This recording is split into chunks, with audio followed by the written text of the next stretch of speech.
De l'abus sexuel, promiscuité, des pensées suicidaires, dépression, deuil, attraction indésirée vers le même sexe. Ce ne sont pas des sujets que j'aimerais aborder, mais en fait, c'est ma vie.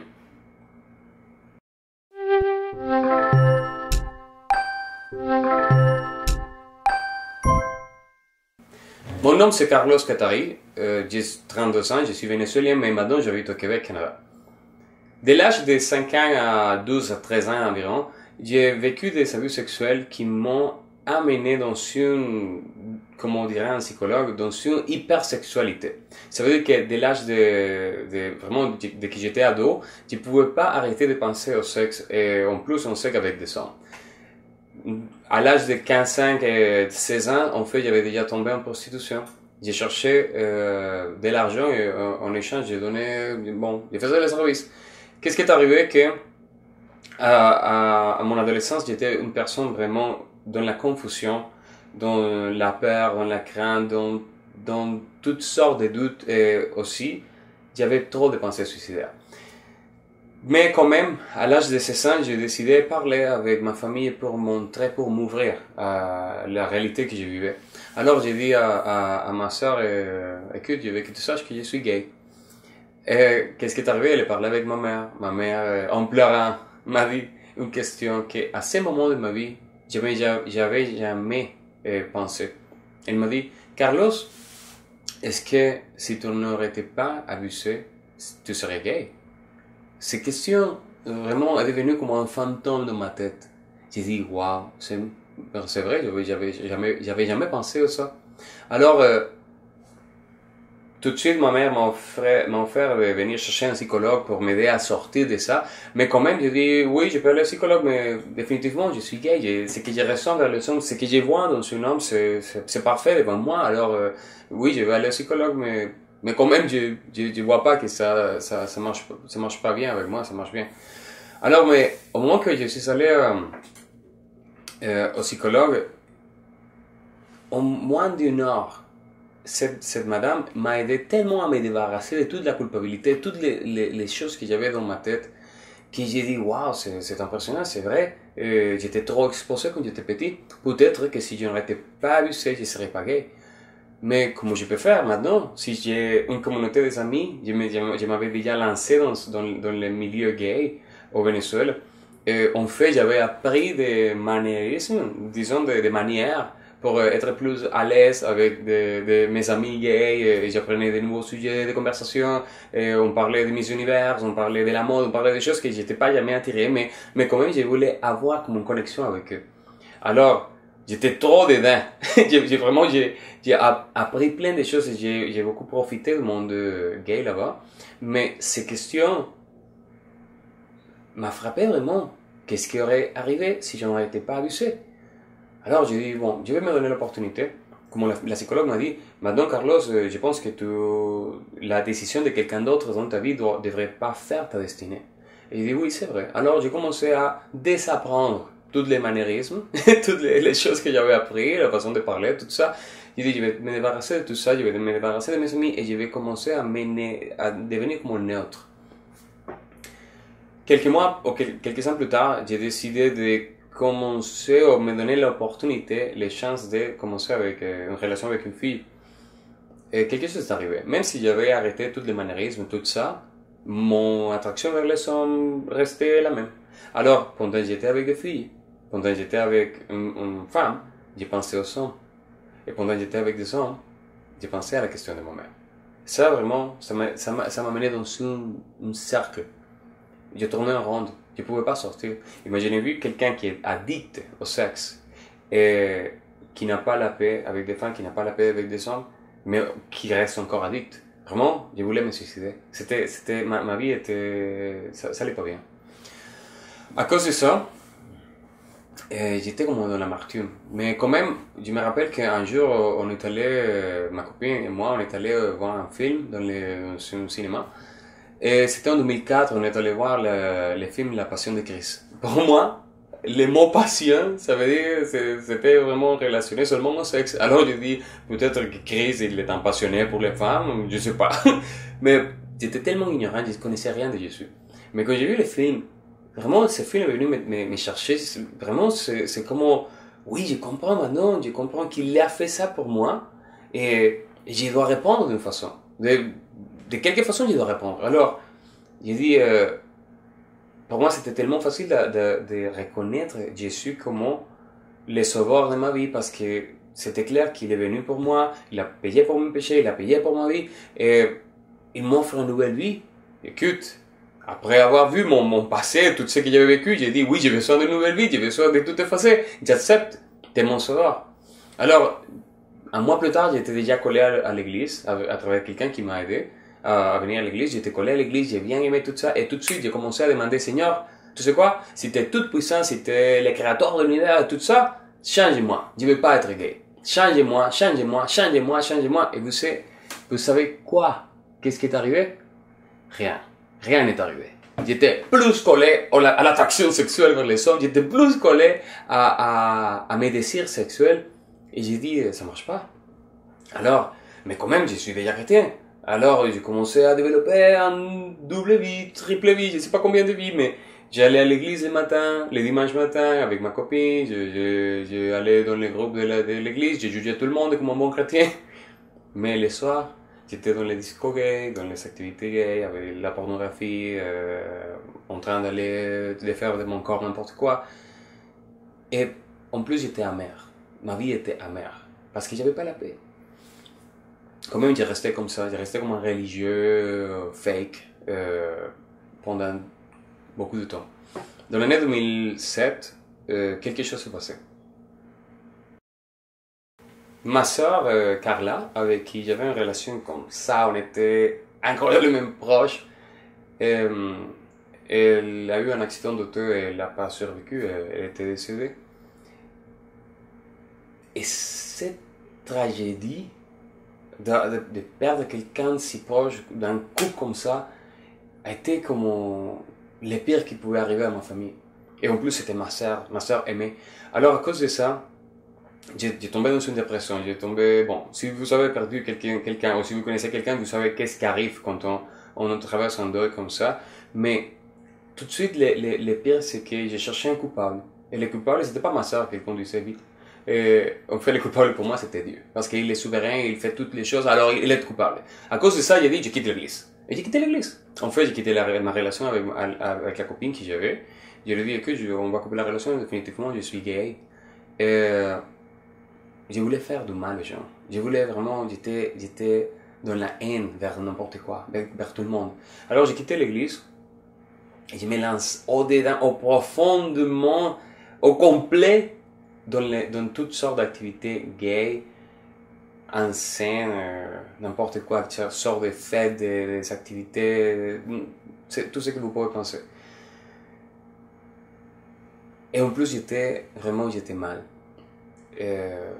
Mais quelque chose est arrivé. 18 mois plus tard, c'était comme, vraiment, c'est comme si Dieu venait me chercher, il a mis sa main dans mon corps, il a enlevé la douleur, la tristesse, la souffrance, le tourment, tout ce que j'ai senti vers l'accident de ma soeur, tout est parti.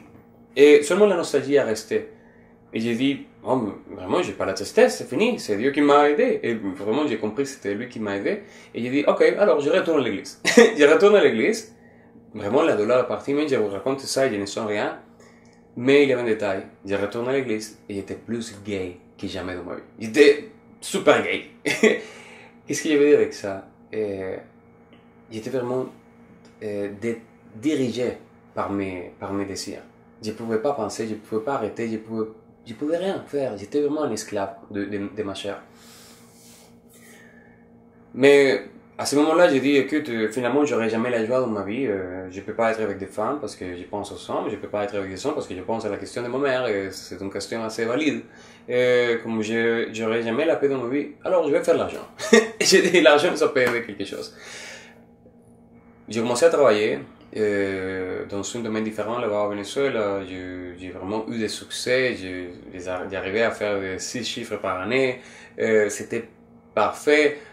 J'ai changé d'auto, de super auto chaque année. J'ai voyagé partout. J'ai mangé dans un restaurant luxurieux chaque jour. J'ai invité des amis, ma famille au complet. J'ai payé tout.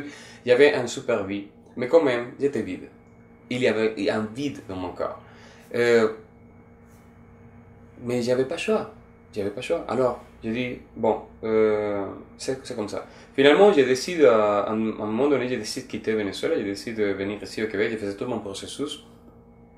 Parce que quand même, le Québec ou le Canada, c'est un pays libre. On peut se marier avec un homme, avec un homme, on peut aussi changer de sexe, personne ne va rien dire. Il avait la liberté. Finalement, je pouvais être libre.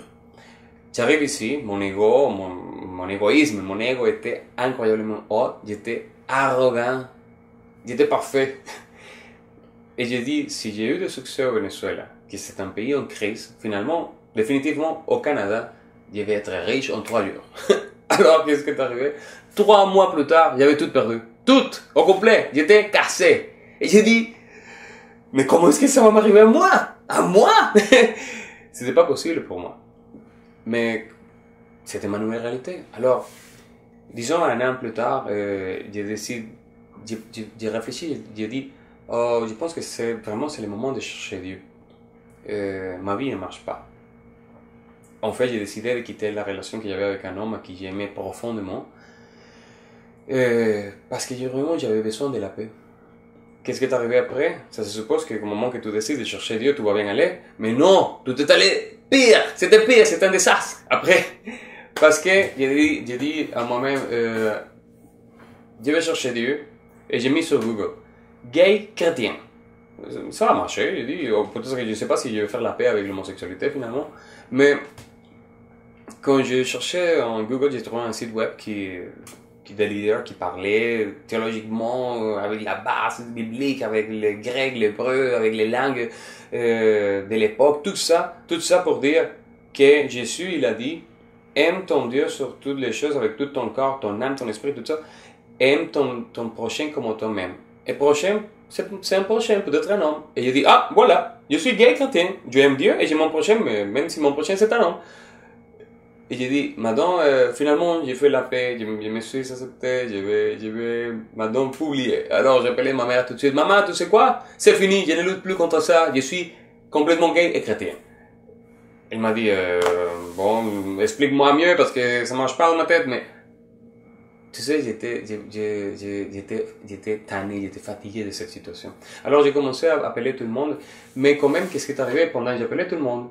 J'ai essayé de parler avec plus de gens pour leur dire que j'étais gay chrétien. Je pense que c'était plus que pour dire aux autres, c'était plus pour me convaincre à moi-même parce que je ne croyais pas.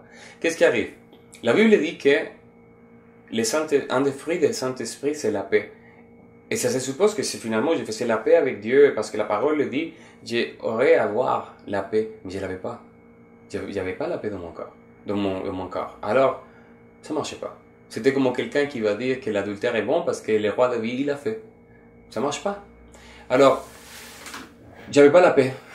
Mais quand même, j'avais cru que j'étais gay chrétien.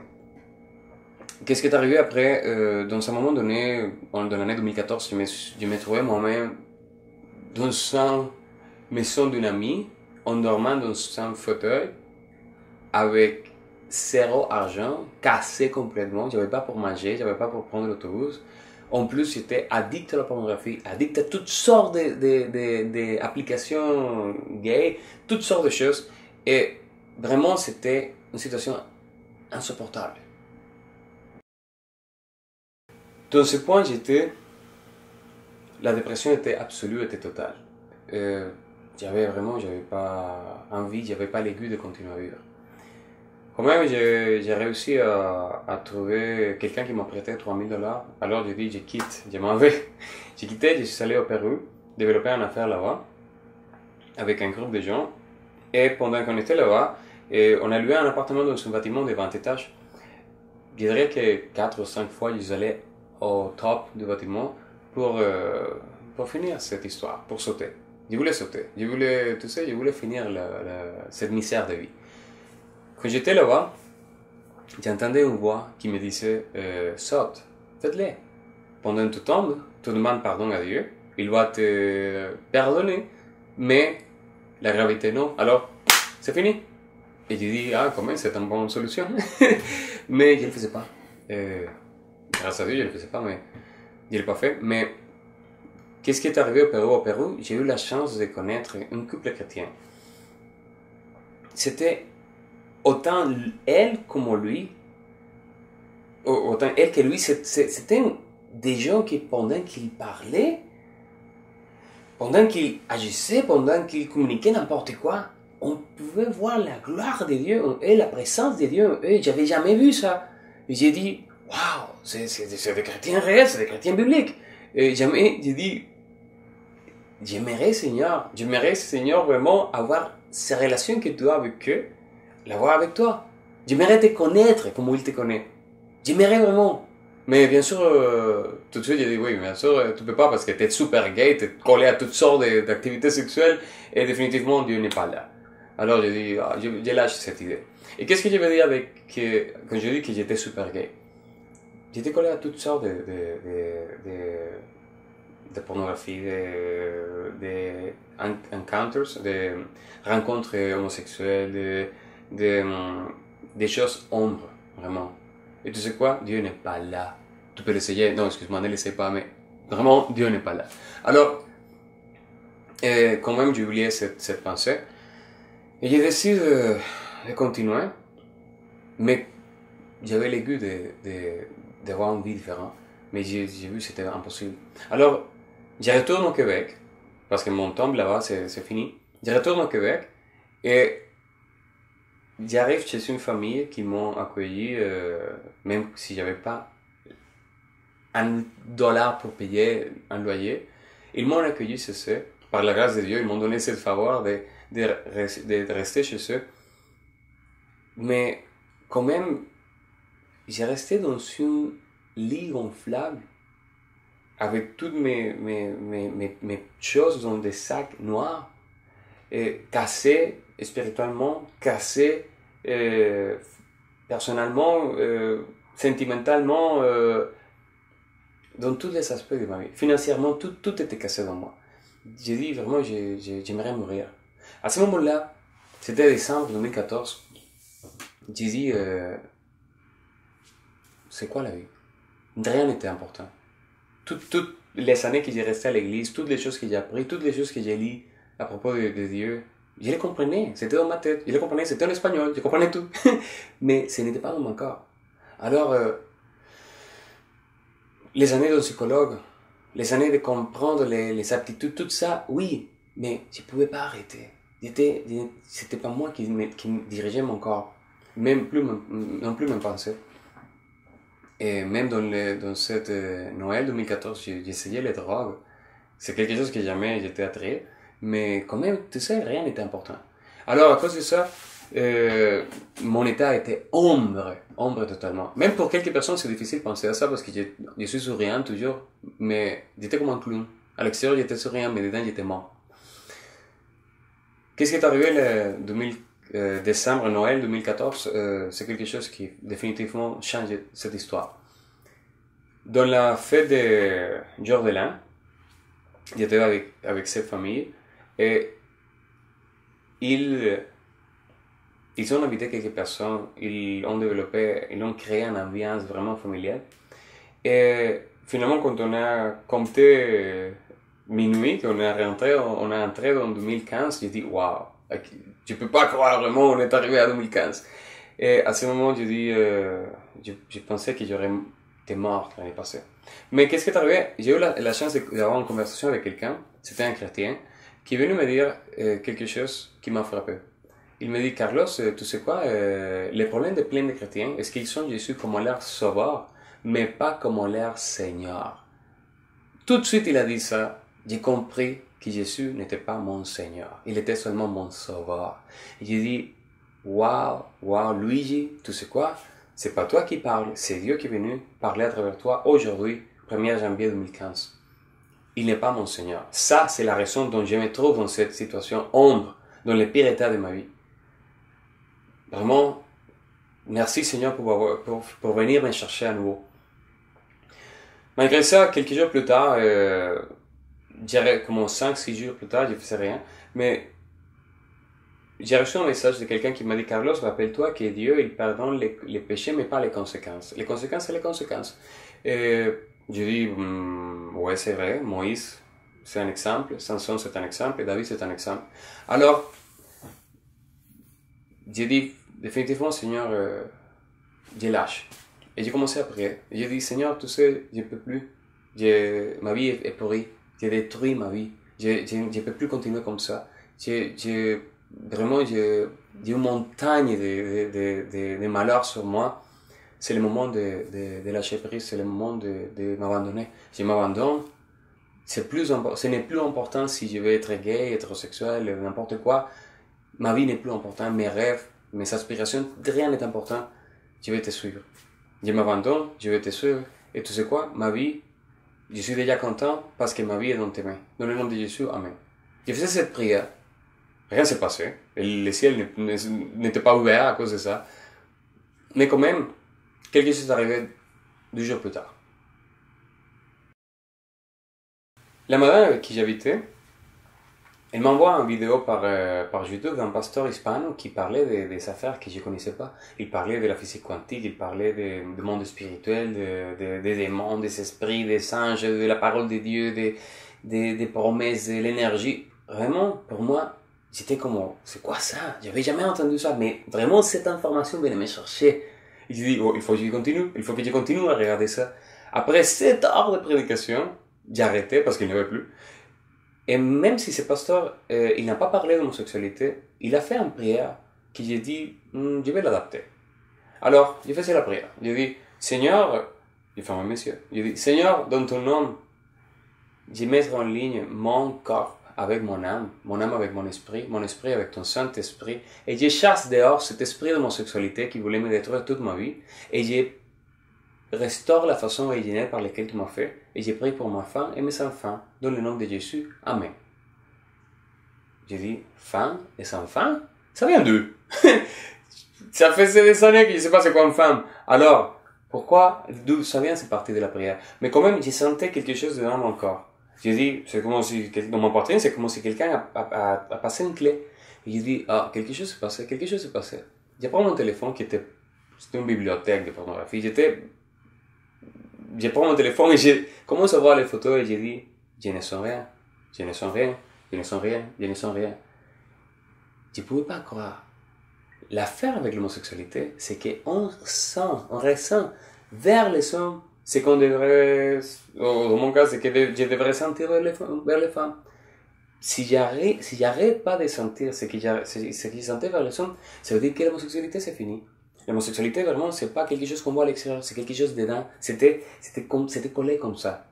Alors, c'est fini. J'ai dit, si je ne ressens rien pour les hommes, ça veut dire que c'est fini. Seigneur, ça veut dire que tu as fait un miracle avec moi. Un miracle dans 5 secondes. Ça veut dire que ce que j'essayais de faire toute ma vie pendant 11 ans n'a pas marché. Mais dans 5 secondes, tu l'as fait. J'ai compris que, à ce moment, j'ai compris que mon problème n'était pas l'homosexualité. Mon problème, c'est que j'ai résisté à Dieu. Mon problème, c'est que je voulais avoir le contrôle. Mon problème, c'est que j'avais pas une relation intime avec Jésus. Quelques jours plus tard, quelque chose est arrivé. J'ai rencontré à nouveau un gars avec qui j'étais et on était ensemble. Pour la première fois dans ma vie, j'étais ensemble avec un homme et je me sentais dégueulasse. Je me sentais comme un poisson à l'extérieur de l'eau. En fait, c'était comme si un voile est tombé et j'ai vu des choses que j'avais pas remarquées. J'ai dit, écoute, je n'appartiens plus à l'équipe, c'est fini. Je ne me sens pas à l'aise, c'est quoi ça? Pourquoi j'ai fait ça comme ça? Alors, à ce moment, j'ai compris que vraiment, ce qui m'est arrivé, c'était un miracle. Et j'ai dit, waouh, Seigneur, c'est une chose que seulement toi peux faire. Pourquoi? Parce que c'est pas seulement le fait que j'étais addict au sexe pendant des années, c'est qu'en plus, je m'aurais couché avec plus de 600 personnes. Et d'un coup, maintenant, je ne ressens plus. Je ne ressens plus d'attraction vers les hommes. C'est quoi ça? C'est seulement un miracle qui peut faire ça. C'est seulement Jésus qui peut faire ça. Vraiment, à ce point, vraiment, la joie sortait de moi. C'était quelque chose d'impressionnant. Et j'ai dit, j'ai besoin de garder ce miracle. J'ai besoin de protéger cette faveur que tu m'as donné. Tout de suite, j'ai compris 2 choses. J'ai compris que, la Bible dit que si un esprit sort de quelqu'un, il va chercher son repos. S'il ne le trouve pas, il revient avec cet esprit de plus. Pour faire que l'étape après soit pire que l'avant. Et même si je ne croyais pas aux esprits, j'ai dit, je pense que c'est ça qui m'est arrivé. Alors, cet esprit, il ne vient pas avec ses amis chez moi. Non, non, non, non, jamais. Alors, j'ai tout de suite commencé à chercher la parole de Dieu, à me remplir de la parole de Dieu, à me remplir de sa faveur, à me remplir de son Saint-Esprit, en cherchant des prédications, la louange, tout le temps. J'ai coupé la relation avec tous les amis gays que j'avais, j'ai coupé la relation avec l'Instagram, les amis que j'avais en Instagram, en Facebook, tout ça j'ai coupé parce que j'étais libre pour la première fois de ma vie. J'étais libre, complètement libre. Tout ça, c'est comme si finalement je pouvais être la personne qui j'avais été destinée pour être. Alors, aussi la parole dit, vous connaîtrez la vérité et la vérité vous affranchira. La vérité, c'est Jésus. Et connaître, dans le texte grec, ça veut dire avoir une relation intime. Je dis, écoute Seigneur, j'aimerais vraiment approfondir dans cette relation intime avec toi qui est la vérité, et être libre pour toujours. Et c'est ça que j'ai aujourd'hui. Aujourd'hui, je suis libre pour toujours. Jésus m'a sauvé, Jésus m'a restauré, Jésus m'a donné une nouvelle vie, une nouvelle opportunité. Et c'est ça qui est la raison dont je suis en train de partager ce message avec toi. Je ne sais pas qu'est-ce qui t'est arrivé. Je ne sais pas qu'est-ce que tu as vécu quand tu étais un enfant. Je ne sais pas quel enfer tu es en train de vivre. Mais s'il était capable de m'en sortir de mon enfer, je suis sûr qu'il peut le faire pour toi aussi. Il est tout puissant, il est capable, mais il va respecter ta volonté. Et il a respecté la mienne pendant des années. J'étais têtu pendant 11 ans. Je ne voulais pas lui donner le contrôle de ma vie. Je ne voulais pas lui donner les droits sur ma vie. Et comme il n'était pas mon Seigneur, j'étais mon Seigneur. Et ici le résultat. Aujourd'hui, qu'il est le Seigneur de ma vie, c'est incroyable. C'est un cadeau. Des millions de dollars du monde ne peuvent pas payer ce que je suis en train de vivre aujourd'hui. Et je suis sûr que tu aimerais ça aussi. Mais il faut que tu t'abandonnes. Il faut que tu te répandes de tous tes péchés. Et tu reconnais que tu as péché contre Dieu. Tu lui demandes pardon. Tu lui cherches. Et il va venir. Parce que la parole dit aussi que si tu t'approches de lui, il va s'approcher de toi. Alors j'aimerais prier pour toi. Seigneur, cette opportunité, je prends pour prier pour ces personnes qui sont en train de regarder ces vidéos. Tu connais son corps, tu connais son histoire, tu connais tous ses péchés, tu connais toutes ses gaffes. Seigneur, permette-lui de finalement lâcher prise, de s'abandonner en toi et te donner le contrôle de sa vie. Parce que seulement de cette façon tu puisses agir dans son corps. Seigneur, que son corps soit restauré et que sa vie soit pleine à nouveau en toi. Dans le nom de Jésus. Amen. Je veux que tu comprennes que mon problème n'était pas l'homosexualité. Mon problème n'était pas la promiscuité, la dépression, le fait d'avoir vécu l'abus sexuel ou les pensées suicidaires. Mon problème, c'est que je n'avais pas une relation intime avec Jésus. Peut-être c'est ton problème aussi. Contacte-moi sur Facebook. Mon nom c'est Carlos Eduardo Catari. Tu peux me chercher. Je suis complètement ouvert à te devenir vers Dieu. Parce que c'est mon travail maintenant. Je sers à celui qui m'a restauré. Et j'aimerais servir pour toi aussi à venir vers lui. Que Dieu te bénisse.